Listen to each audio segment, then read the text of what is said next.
What's taking so long? Isaac Langley muttered, drumming his fingers on the cracked plastic chair in the grimy waiting room of his own auto garage. 14 locations. Inherited from his father 6 years ago. Corporate run, branded under one name. Every shop had a manager, and every manager reported up the chain. Isaac had kept his distance, trusting the district leaders and reports. But lately, something wasn't sitting right. Customer complaints were up. Employee turnover was spiking. One review from this particular location said, "If you're young or don't look like money, don't bother." He hadn't met any of the mechanics here. No one from this shop had ever been to the corporate office. And with the fake beard, a trucker cap, old hoodie, and thick glasses, no one was making the connection. He came in undercover as Rick, a regular guy needing a break job. It had been 25 minutes and no one had even looked at him. 2 of the front staff were chatting in the corner, laughing over something on a phone. A tall man with oil-streaked hands and a name tag that said Derek finally walked up to the front. "You Rick?" he said without looking up. "Yeah." "Keys." Isaac handed them over. "You're gonna be here a while. Got a lot of cars in the queue." Isaac nodded. "No worries." Derek turned, then stopped. "You want a soda or something?" "Machine's broke, but we got bottles in the back fridge." Isaac blinked. "Sure, thanks." Derek waved at a girl behind the counter, probably no older than 17. "Faye, get Rick a Coke from the back." The girl looked up from a stack of invoices. "Actually, I was now, Faye." She hesitated, then stood up and disappeared into the back hallway. Isaac sat still. Something about the way Derek spoke to her didn't sit right. Not just the order, there was something else in his tone. Like it wasn't the first time. 5 minutes passed. Then 10. Faye reappeared, no soda in hand. Her face was flushed, eyes red. Derek stepped into the hallway behind her, adjusting his shirt. Isaac sat up straighter. "You good?" Derek asked, his voice low and half smiling. "Don't be dramatic." Faye gripped the back of the chair in front of her. "I'm fine," she said softly. He patted her on the shoulder, too familiar. "That's my girl." Isaac felt his stomach turn. He stood and walked toward the front counter.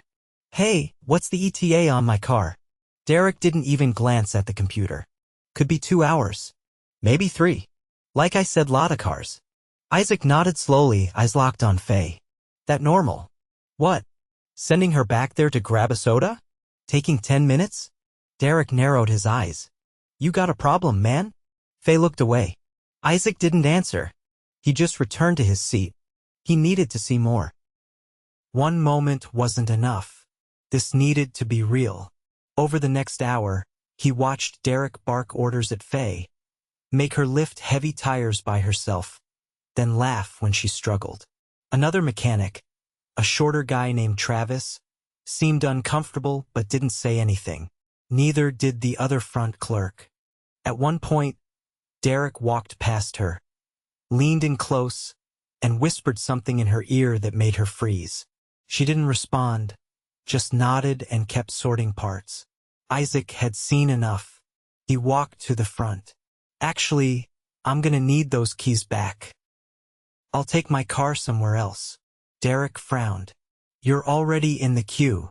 "That's fine," Isaac said. "Get my car." "Suit yourself," Derek grumbled, tossing the key to Travis. "Bring this guy's car out." Isaac waited outside on the curb. It was hot. He didn't care. Faye came out a few minutes later, holding her phone and lighting a cigarette with a shaky hand. "Hey," Isaac said gently. "You all right?" She looked up, startled. "Yeah, just tired." He nodded. "You work full-time?" "After school. 5 days. Sometimes weekends." "I just turned 17. You like it here?" She looked down. "It's fine." The way her voice cracked on the word fine told him everything. Travis pulled up with the car. "Here you go, man." Isaac thanked him, then turned to Faye. "Take care of yourself." She nodded, blinking fast. Isaac drove off, but not far. He parked around the corner and pulled out his phone to call his assistant. "Get me the district manager. I'm going back in tomorrow." As myself. The next morning, Isaac returned to the shop. No disguise this time. Slacks, a gray button-up, and a windbreaker with the Langley Auto logo stitched above the chest pocket. He parked his car in the side lot, far from the customer entrance, and walked in through the service bay. The first person to spot him was Travis, who was crouched by a hydraulic lift tightening lug nuts. He paused, wiped his hands, and stood. "Morning," Isaac said, keeping his tone even. Travis squinted. "You with corporate?" "I'm Isaac Langley." Travis's eyes widened. "Oh, yes, sir. I'm not here for a visit. Where's the manager?" Travis hesitated. "Inside." "Office near the front." Isaac nodded and walked through the bay. The other mechanics looked up briefly, then went back to their work. The shop was quiet in a way that suggested people were used to keeping their heads down. He stepped through the door into the front office. Derek was at the counter, sipping coffee and tapping the screen of the terminal with exaggerated boredom. He didn't look up. "Morning," Isaac said. Derek glanced sideways, then paused. His eyes flicked to the logo on Isaac's jacket. "You're Langley?" "I am." Derek straightened, setting the cup down slowly. "Didn't know you were coming." "I'm sure you didn't." Faye was behind the counter organizing binders. She froze when she saw Isaac. Her face changed, shocked, then confused. "I need to speak with you," Isaac said, looking at Derek. "Now." Derek gestured toward the back office. "Sure. This way." Isaac followed him in and shut the door behind them. The room was small, cluttered, and smelled faintly of old coffee grounds. "Something going on?" Derek asked, trying to keep his voice light. Isaac didn't sit. "I was here yesterday, as a customer." Derek blinked. "You were. I saw how you run this place, how you treat staff, how you treat that girl." Derek's expression shifted. "Faye? She's a kid. You gotta ride 'em a little or they slack off. She's fine. You sent her alone into a closed hallway, left her back there for 10 minutes, then came out adjusting your clothes." Derek's face darkened. "That's an accusation. It's an observation. And I'm not interested in your excuses. You don't know the dynamic here. I've been running this location since before your daddy handed you the keys to the company." Isaac stepped forward. "That ends today. You serious? You're done. Grab your things. You're no longer employed with Langley Auto." Derek's jaw tightened. "You're making a mistake." Isaac opened the door. "Out." Derek stormed past him, brushing his shoulder on the way. The front office went quiet. Faye looked up, eyes wide. "You okay?" Isaac asked her. She nodded slowly. "He's fired." "Yes." She didn't speak, just let out a breath that had clearly been held for too long. Isaac turned to the other front clerk, a young man with short curly hair and a clipboard tucked under his arm. "Your name?" "Omar." "You're the assistant manager?" "Was. I guess now I'm the only one up front." "You knew what was going on?" Omar looked down. "I tried to stay out of it." "That's not enough." "I know. Do you want to fix it?" "Yes, I do." Isaac nodded. "You'll report to me directly for now. I want a full write-up of how this place operates by end of day. Staffing, scheduling, customer flow, parts inventory. Everything." "Yes, sir." "Where's the district manager?" "Donnie? He's in San Bernardino. Usually checks in once a month. Tell him I want him here by noon." Isaac walked back through the service bay toward Travis. "You've been here long?" 2 years, Travis said. "Started as a tire tech." "You like it?" Travis shrugged. "I like working on cars." "You knew what Derek was doing?" "I didn't have proof. But yeah, everyone did." "Why didn't anyone say anything?" Travis hesitated. "People talk, but nothing ever changes. And if you push back, you get less hours. Or worse." Isaac looked around the bay. "Who's the best mechanic in here?" Travis didn't hesitate. "Dina. She's the reason we don't have a pile of comeback jobs. Works twice as fast and cleaner than the rest of us." "Where is she?" "Second bay on the left. Under the red Camry." Isaac walked over. A woman in her late 30s was tightening a manifold bolt with sharp, precise movements. Her arms were streaked with grease and her expression was focused. "You're Dina." She looked up, then slid out from under the car. "Depends who's asking." "I'm Isaac Langley." She sat up straighter, wiping her hands. "Didn't expect you here. I heard you keep this place running. I do the job right. That's all. Have you been given the tools and time to do it right?" She laughed once. "No, what do you need?" "Better lifts. We've got one that's been locking up for 3 weeks. I filed 2 maintenance requests. No response. Also, parts delays are killing turnaround times. I've had to cannibalize off scrap vehicles just to keep things moving." Isaac nodded. "Your lead tech as of today. You'll have input on scheduling, parts stocking, and equipment needs. Get me a list by tomorrow morning." She stared at him. "You serious?" "Yes."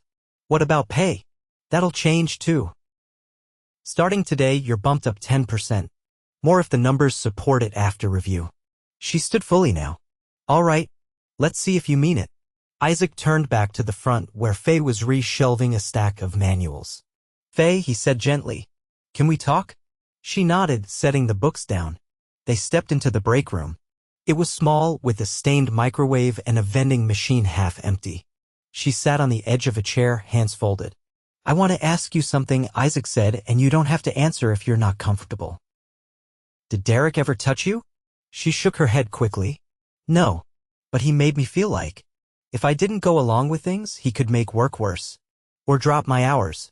Or say I stole something." Isaac kept his voice steady. "I'm sorry that happened here. That should never happen anywhere." She looked at the floor. "I need this job. My mom works nights. I help pay bills. You're not losing your job. But I want to make sure you're safe. We're bringing in HR. You'll be interviewed privately. You'll have support." She nodded, tears forming but not falling. "Thank you." Isaac stood.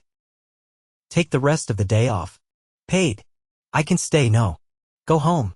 We'll call you tomorrow." He walked out into the main hallway just as a silver SUV pulled up out front. A man in a blue blazer stepped out, phone to his ear. "Donnie." Isaac met him at the door. "Morning," Donnie said, sliding his phone into his pocket. "Bit of a surprise hearing from you. You and me need to talk. Now." They moved into the office Derek had just vacated. Isaac shut the door. "You've been managing this district how long?" "For years. And you never once flagged this location for behavior issues?" Donnie raised an eyebrow. "We've had a few complaints, sure, but nothing that rose to that level." "You read the reviews?" "I skim them. But you know how customers are. They exaggerate." Isaac leaned forward. "You're fired too." Donnie blinked. "What?" "You allowed a toxic environment to fester. You didn't investigate complaints. You allowed a manager to harass a teenage employee under your watch. That's gross negligence. You can't just, I can. And I will." Isaac opened the door. "Leave your keys and badge with Omar. We'll send your final paperwork to your address on file." Donnie opened his mouth, then closed it and walked out. Isaac exhaled. The shop was quieter now. Not in a scared way, more like relief settling in. The kind that comes when something heavy's been lifted. He looked around at the people still working, the ones who'd kept their heads down and pushed through. Now they'd have a reason to lift them. Just past 7 the next morning, Isaac was already parked in the alley behind the auto shop, sipping dark coffee from a paper cup, watching the back entrance. The air was still cool, a faint mist clinging to the edges of the pavement. He'd told Omar to open without him today, not because he didn't want to be there, but because he needed to see what happened when people believed they were unsupervised. At 7:20, Dina pulled up in a beat-up green pickup, toolbox in hand. She didn't hesitate, just walked straight to the side door, used her key, and disappeared into the bay. At 7:30, Travis arrived on foot, earbuds in, chewing a protein bar. He checked the lot, nodded to himself, then entered. By 7:45, the rest of the crew had trickled in. No one loitered. No one wasted time. The energy was noticeably different, calmer, more focused. But Isaac wasn't watching only for that. At 8 sharp, he stepped through the back door and into the service bay. The clang of metal and low hum of conversation greeted him. Omar spotted him from the front counter and came over, holding a clipboard. "Morning. Got the full operations breakdown you asked for?" "It's rough." but it's all there. Isaac took the pages and flipped through. Appreciate it. Any problems opening? No. People showed up early. Everyone's on task. Good. I want to talk to the team. Call everyone in. Omar nodded and headed to the floor. Within a few minutes, the full staff had gathered near the central lift. Isaac stood in front of them, arms crossed, waiting for silence. I didn't come here to make a speech, he began. But I need you all to understand something. What happened in this shop, what I saw, what some of you endured was unacceptable. And it went on far too long. That stops now. No one spoke. Even the air compressor in the back bay seemed to quiet. I'm not here to run this place from a clipboard in an office 2 cities away. From now on, I'm involved. Not every day, not in your way, but I will be watching. And I'll be listening. He looked at Dina. You'll take the lead on equipment standards. If something's broken, I expect it logged. If it isn't fixed in a reasonable time frame, it escalates directly to me. Dina gave him a single nod. Omar's acting manager. That's a temporary title. Whether it becomes permanent depends on what happens in the next few weeks. Isaac turned to the others. You all have a chance to shape the shop into something better. I'll back you, but I expect results. Anyone not pulling their weight, anyone disrespecting coworkers or customers will be gone. No warnings. He paused. Any questions? Travis raised a hand. Are we still getting slammed with back-to-back jobs without parts being prepped? That's been killing our time. Isaac nodded.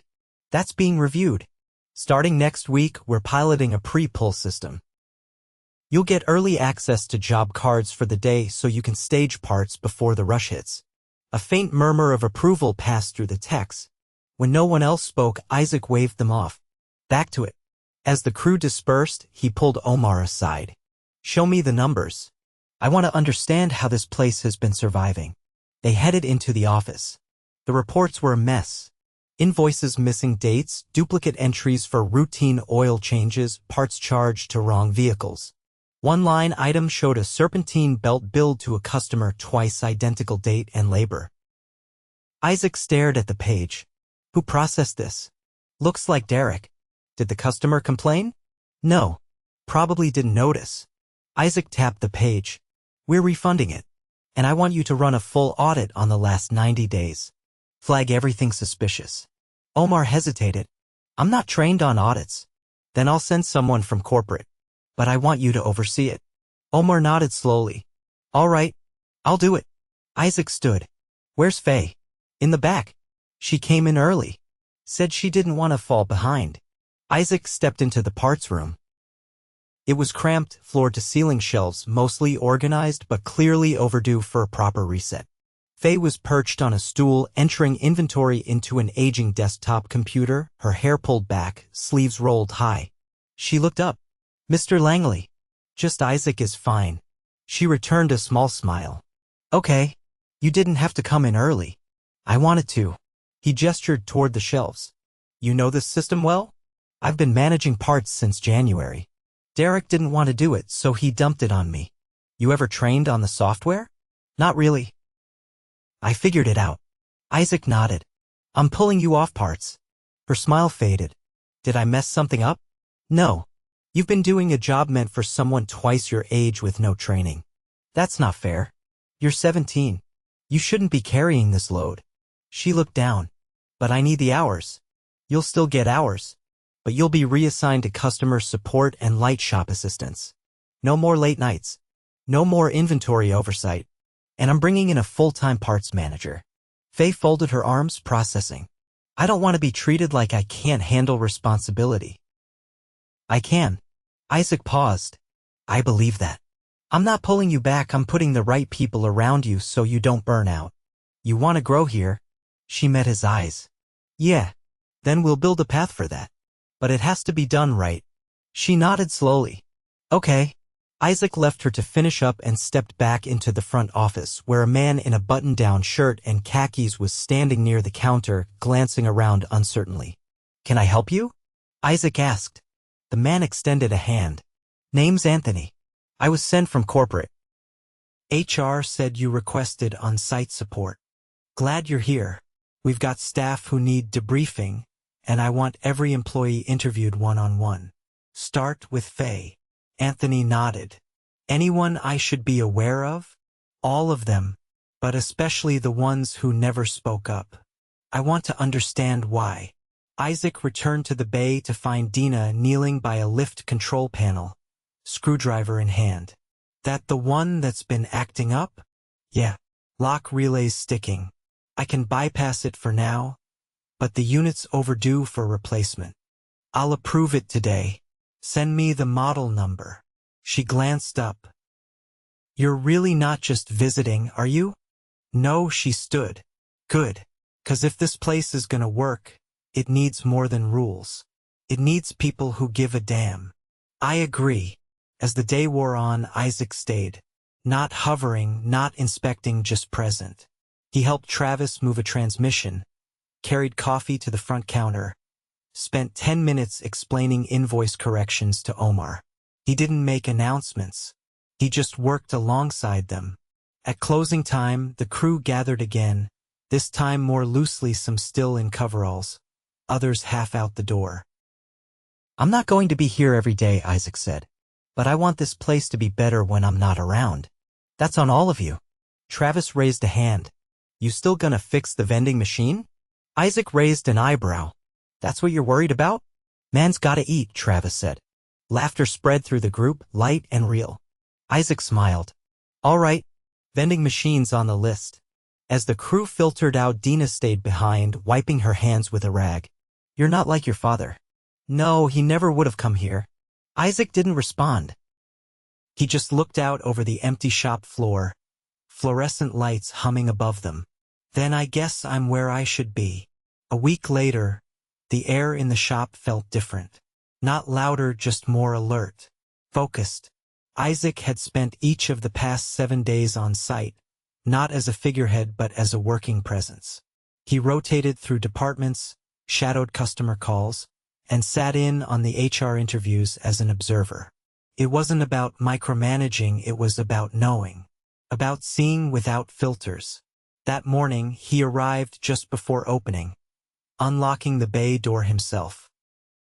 Inside, Dina was already prepping her station, sorting torque wrenches by size with quiet efficiency.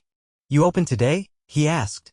Didn't trust the new lift guy to start without supervision, she said, eyes on the toolbox.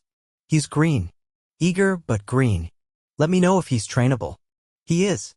Just needs to stop treating every bolt like it owes him money. Isaac moved toward the front where Omar was reviewing the previous day's transactions. The audit had uncovered several discrepancies that went back months.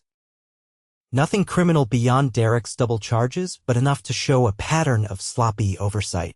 We'll need to retrain on invoice procedure, Omar said without looking up. Techs are still writing shorthand that doesn't match the system codes. Build a job card cheat sheet. 1-pager.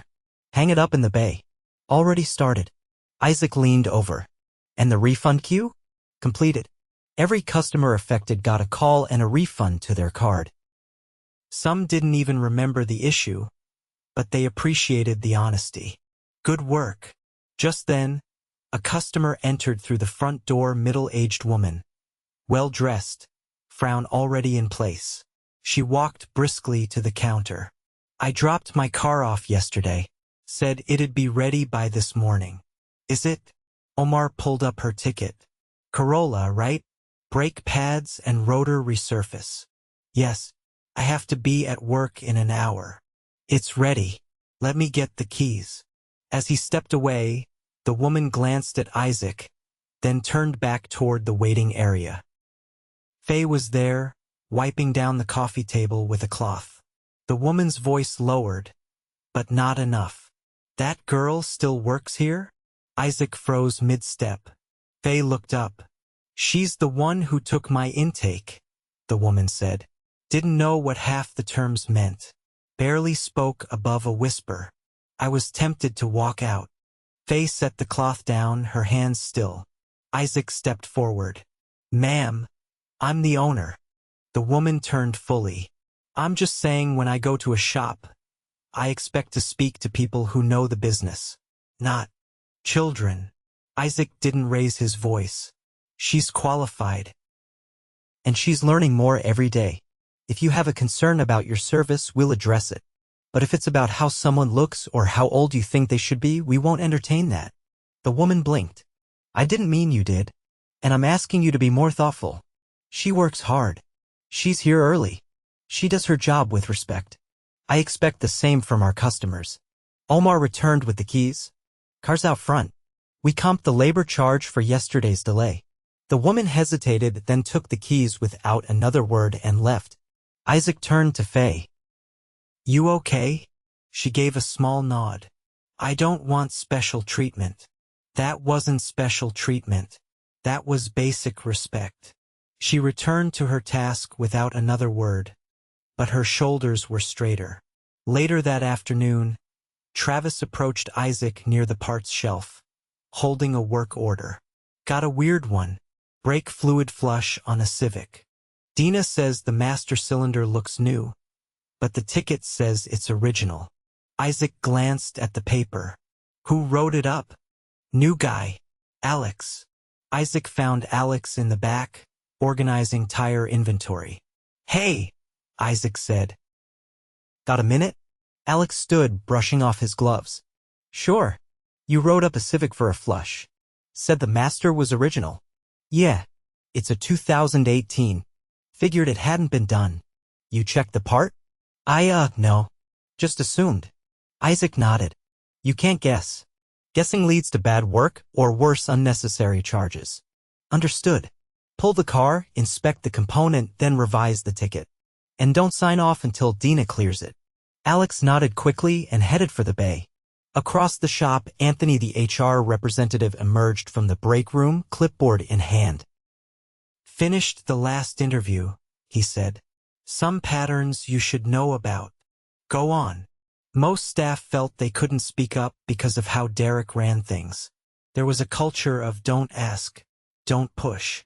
Not just about harassment, about everything. Safety, scheduling, even equipment issues. Can it be rebuilt? It's already started, but it'll take sustained reinforcement. They need to see that it's not just this week. They will. Anthony handed him a form. One more thing. Faye's guardian signed off on her enrollment in our youth apprentice program. We can start mentoring her through the service associate track. Isaac took the paper. Make it happen. By closing time, the shop's rhythm had become something close to stable. Not perfect, there were still mistakes, still learning curves, but the fear was gone. People were speaking to each other directly. The lift issue had been resolved. The new parts manager arrived that morning and was already reorganizing the supply room. As the last customer pulled out of the lot, Isaac gathered the team near the front. I'm leaving tonight, he said. Back to the main office. But this place stays under direct review. I'll be back in 2 weeks. Maybe sooner. Travis raised a hand. You gonna bring snacks next time? Isaac shook his head. You want snacks, finish the job board early. Laughter broke out, light but real. He looked around at the group, Dina with grease on her arm, Omar with 2 pens clipped to the collar of his shirt, Faye standing quietly but not hiding, and felt the weight of what had nearly been lost. I'm proud of what you've done this week, he said. This isn't a recovery. It's a rebuild. And you're the ones doing it. Dina crossed her arms. 1 week doesn't fix everything. No. But it's a start. As the crew filtered out, Isaac stepped into the now empty service bay. The scent of oil hung in the air, familiar and grounding. He walked the length of the floor, his boots echoing on the concrete, past the lifts, the tool carts, the freshly wiped counters. He stopped near the exit door and looked back once. This place had nearly broken under the weight of neglect, of silence, but not anymore. Now it was building something stronger out of honesty, accountability, and grit.